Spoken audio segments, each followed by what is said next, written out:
I want to move on to coronavirus because it was heavily in the news across a number of fronts, the economic front, but obviously the viral front as well today. We read reports that specialists in this area now say it's almost impossible to contain the spread and that eventually we'll all be infected by some kind of strain of the virus. Now, how true is all of that? I am not a coronavirus expert, but I know someone who is. Professor Robert Booy is Head of Clinical Research at the National Centre for Immunisation Research and Surveillance. He's an infectious diseases specialist who joins me now from Sydney. Professor, thank you very much for your time.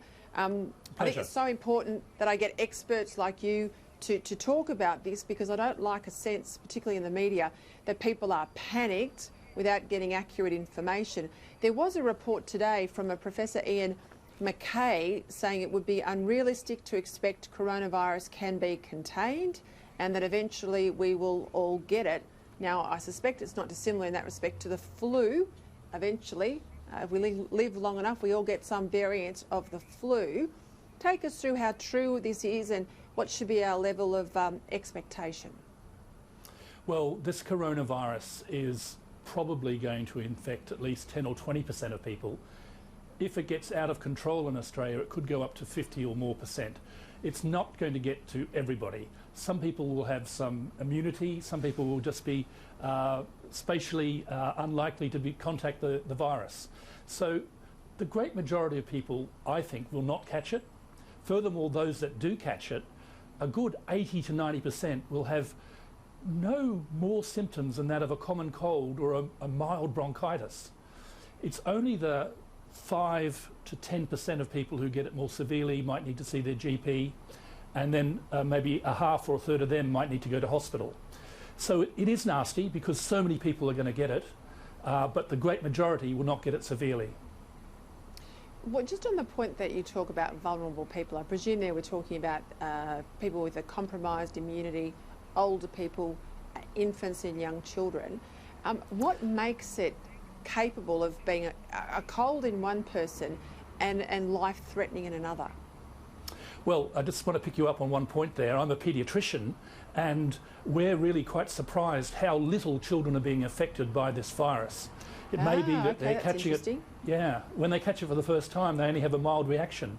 Maybe we as adults, and older adults especially, and maybe I'm one of them, have seen corona before, and our immune response is much stronger and excessive and leads to a severe pneumonia in a percentage of people. Now, who's going to get it? We've got no test to say why one gets it severely or one doesn't, but we do know that elderly people, especially people with multiple morbidities, heart, lung, kidneys, diabetes, those people are likely to get it more severely and more likely to be hospitalised, and the death rate in them could be 5 to 10%, which is, quite a concern. All right, we now know, at least in Australia, we're operating under a national pandemic plan. Now, this is a national pandemic plan. Similar ones I remember from my time in the Abbott government. They have been around to deal with any unexpected new virus to emerge. Before it was avian flu we were worried about, then it was SARS, now obviously it's coronavirus. What does it mean to be operating under a pandemic plan? What protocols are different in hospitals, for example, or doctors' surgeries? If anyone is going into those places for other reasons, what will we see or know that's different? Well, health professionals are working day and night making preparations. We're going to have things like fever clinics, potentially hundreds of them around Australia, where you can be seen quickly and effectively by a GP or an emergency department physician. We're going to have coordination between public health so that we have adequate places for people to be quarantined, so that we have hospitals which aren't doing elective surgery anymore but putting all their focus on the large number of patients who need special care, especially intensive care. Intensive care units are already being expanded, and by providing more capacity, both at the primary care, at the secondary and tertiary hospital care, but also reducing the need for other medical things which can be put off or cancelled, we'll be better able to cope with this impending pandemic. And I think it's coming to us in the next 1 to 2 months. I've seen already in a report that the United States has perhaps the beginning of person-to-person transmission. Italy, a rich country, South Korea, a rich country, have hundreds of cases, thousands in South Korea. So it can only get to us because there are 50 countries. Someone's going to get off a plane.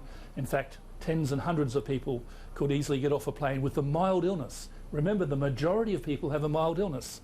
So they could be pre-symptomatic or mildly symptomatic and only get unwell a week after arriving here. All right, how many Australians then, under all those conditions, we've watched how it's moved outside of China, we've watched ramifications in a transparent country like Italy. How many Australians do you think are going to have coronavirus at some point? You know, the infection rate, how many do you think we'll have? As part of the pandemic wave, the number of infections, I would hope, maybe only 10 to 20%. And that, that's 2.5 to 5 million. So that's a considerable number. But most of them will be mild. Most of them will be able to self-quarantine at home until they're getting better. They won't need to go to the GP even. If you do need to go to the GP, it'll be extremely important to ring ahead so they can put you in a side room. If you're going to an emergency department, try to ring ahead to say, I'm coming, I've had exposure to someone with this infection, I've got a fever, I'm worried. That's a very, very good point. I was going to ask you what we should do, what is our protocol visiting the GP, but you're right, ring ahead, alert them that you have a concern. Just before we go, vaccine. A little while ago, I had an expert on who was part of a coalition of Australian scientists working on the vaccine down at the laboratory in Geelong. Where are we up to with the vaccine? We're doing well, and not only in Geelong at ARL, but also the University of Melbourne and the Doherty Institute, and our colleagues up at the University of Queensland in Brisbane have been doing great work. They've got to a point where they announced a few days ago that they've got virus to the state where there is antigen, which is the product of the lining of the virus, purified and ready to go into animal testing. Now, if that's true, the animal testing could be done within a couple of months, and then we could get some testing done in healthy humans, always to make sure that it was safe and also effective. So, you know, best case scenario, we could have something within 5 to 6 months. A lot of people are saying 12 to 18 months, but science is so much better.